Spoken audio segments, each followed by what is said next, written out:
everyone! Today ay meron tayo dito digital equalizer. I-unbox natin ito. So, last video natin ay nag-unbox tayo ng EQX321. EQX nakalimutan ko na yung model. Basta, yung in-unbox natin nakaraan ay 31 band dual equalizer na iMix brand din. Ngayon, mag-unbox naman tayo ng digital equalizer. Ayan, eto siya. Buksan na natin. At ang laman, ayun. Ang ating digital equalizer ay merong user manual. Ayan, may guides siya. Tapos, ito, merong English and Chinese na figures. Mababasa nyo rin siya. At ito naman ang pinaka-unit ng ating digital equalizer. Ay, mabigat pala ito. Ayan, may power cable siyang kasama. Heavy duty na rin siya. Ayan, labas lang natin ang ating equalizer. Bounce.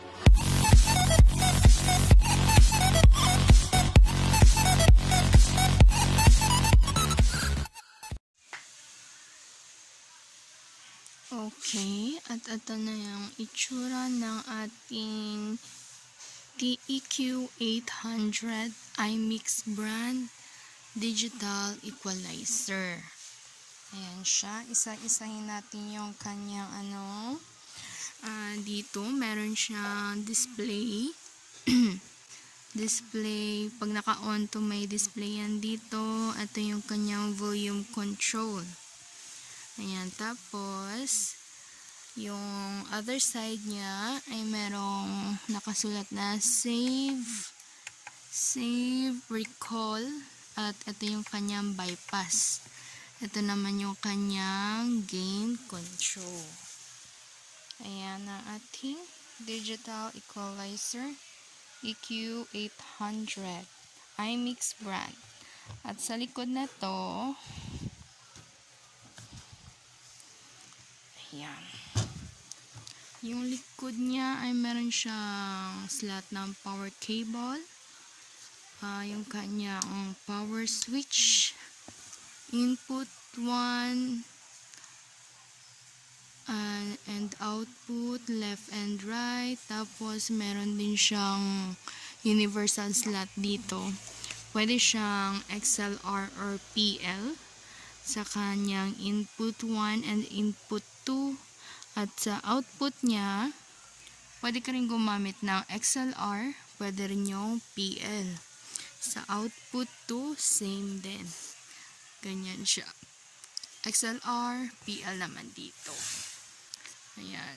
Yan yung likod ng ating EQ800 digital equalizer. Ang ating digital equalizer, check natin sa kanyang user manual. Ito ay standard 1U thin and light cabinet. Ayun, pwede siya sa inyong mga tour case. Tapos, meron itong dual channel synchronous control 31 band DSP processing equalizer. Ang next nito ay yung bawat band ay LED spectrum indication, real-time 31 band frequency, point absolute accuracy 99%. Ayun, as of today kasi wala tayong technician, kaya gagawa tayo ng isa pang video para ma-testing natin ng actual ang ating digital equalizer. Ngayon, meron na rin daw itong with noise reduction function. At yung kanyang input and output interface ay multiple types. Yan, tulad ng kanina. Yung pwede siyang XLR, and PL, yung dito niya. Multiple types. TRS 6.35 or XLR Canon Balance Interface.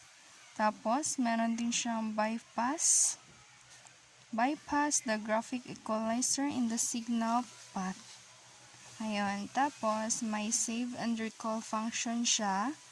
10 modes ang pwede nyong is-save. Ayan. So, yan ang ating digital equalizer. Unbox lang tayo today. Gagawa tayo ng separate video para sa demo and testing ng ating digital equalizer. Ayan ang ating EQ800 digital equalizer.